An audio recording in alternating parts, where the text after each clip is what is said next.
Police के सिपाही से लेकर के अधिकारियों तक ने अपने सरकारी और प्राइवेट हथियारों से गोलियां चलाई, जिसका वीडियो रिकॉर्डिंग है।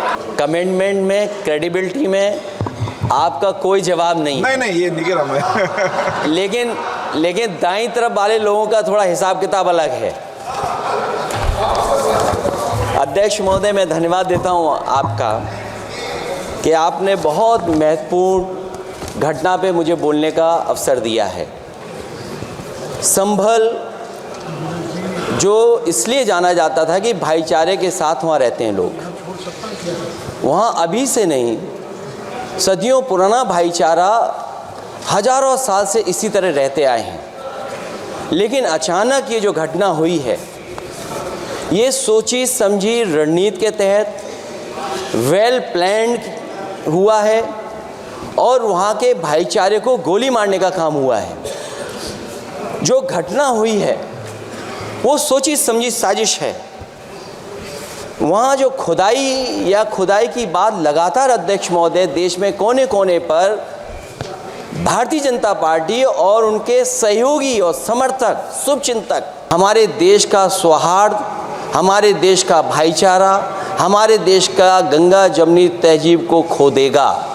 मैं आपका धन्यवाद इसलिए भी देता हूँ कि इस महत्वपूर्ण जो साजिश हुई, और वो साजिश सोची समझी इसलिए मैं बोल रहा हूँ। उत्तर प्रदेश का चुनाव था, पहले 13 तारीख को चुनाव होना था और 13 तारीख के चुनाव को उन्होंने बढ़ा करके 20 तारीख कर दिया। और इस जो घटना है मैं आपके सामने पढ़ना चाहता हूँ। अध्यक्ष महोदय, ये यात्रा रुकी क्यों नहीं है? यात्रा ले जाओ दूसरी तरफ। अध्यक्ष महोदय, संभल की शाही जामा मस्जिद के खिलाफ 19/11/2024 को सिविल जज सीनियर डिवीज़न छंदौसी संभल में एक याचिका डाली गई। कोर्ट ने दूसरे पक्ष को, अध्यक्ष महोदय सुनिए, ये सुनना चाहिए, हम यूं ही नहीं कहते थे। आप तो संक्षिप्त में बोले। अध्यक्ष महोदय, हम यूं ही नहीं कहते थे कि संविधान ये मानती नहीं सरकार। हम यूं ही नहीं कहते थे कि संविधान नहीं मानती।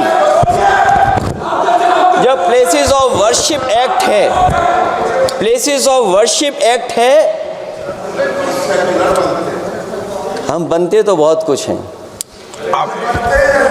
संभल के शाही जामा मस्जिद के खिलाफ 19/11/2024 को सिविल जज सीनियर डिवीज़न चंदौसी संभल में एक याचिका डाली गई। कोर्ट ने दूसरे पक्ष को सुने बगैर उसी दिन 19/11/2024 को सर्वे के आदेश दे दिए। ताज्जुब की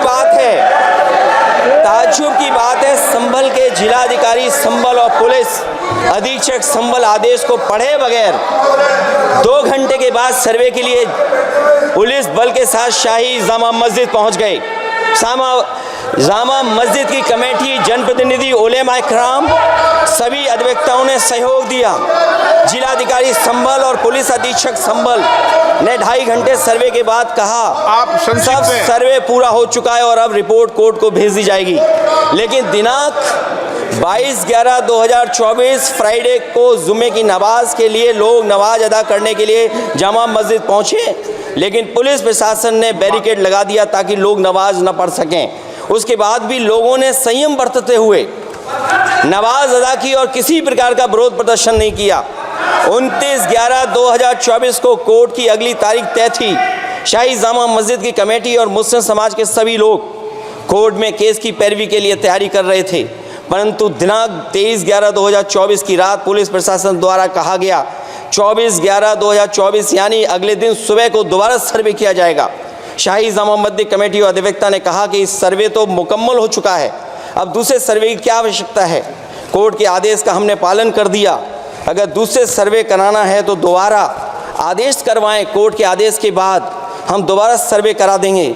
लेकिन जिलाधिकारी संभल और पुलिस अधीक्षक संभल ने कोई सुनवाई नहीं की और तानाशाही दिखाते हुए सुबह के वक्त से पहले शाही जामा मस्जिद आ गए। शाही जामा मस्जिद कमेटी और मुस्लिम समाज के लोगों ने फिर भी धैर्य रखा और दोबारा सर्वे के लिए अंदर ले गए। सर्वे के दौरान करीब 1.5 घंटा बाद जब जनता को सूचना मिली तो वो इकट्ठा होना शुरू हो गए। लोगों ने सर्वे का कारण जानना चाहा तो सर्किल ऑफिसर ने उनके साथ गाली गलौज की और लाठीचार्ज करवाकर बुरी तरह जख्मी कर दिया। इसका विरोध करते हुए चंद लोगों ने पत्थर चलाए, जिसके बदले में पुलिस के सिपाही से लेकर के अधिकारियों तक ने अपने सरकारी और प्राइवेट हथियारों से गोलियां चलाईं, जिसका वीडियो रिकॉर्डिंग है, जिसके एवज में दर्जन लोग गोलियों से घायल हो गए हैं। 5 मासूमों जो कि अपने घर से सामान लेने के निकले थे, उनकी मृत्यु हो गई। संभल का माहौल बिगाड़ने में संभल का माहौल बिगाड़ने में याचिका दायर करने वाले लोगों के साथ पुलिस और प्रशासन के लोग जिम्मेदार हैं। इनको निलंबित किया जाना चाहिए और हत्या का मुकदमा चलाया जाना चाहिए, जिससे कि लोगों को इंसाफ मिल सके और आने वाले समय में कोई इस प्रकार की संविधान के खिलाफ और गैर कानूनी घटना को अंजाम न दिया जा सके। अध्यक्ष महोदय, ये लड़ाई दिल्ली और लखनऊ की है। नो प्लीज कभी दिल्ली पहुंचे थे जिस रास्ते, वही लखनऊ वाले उसी रास्ते पहुंचना चाहते हैं। उज्जर रमन सिंह जी 2 मिनट बोल रहे, आप 1 मिनट बोल रहे हैं।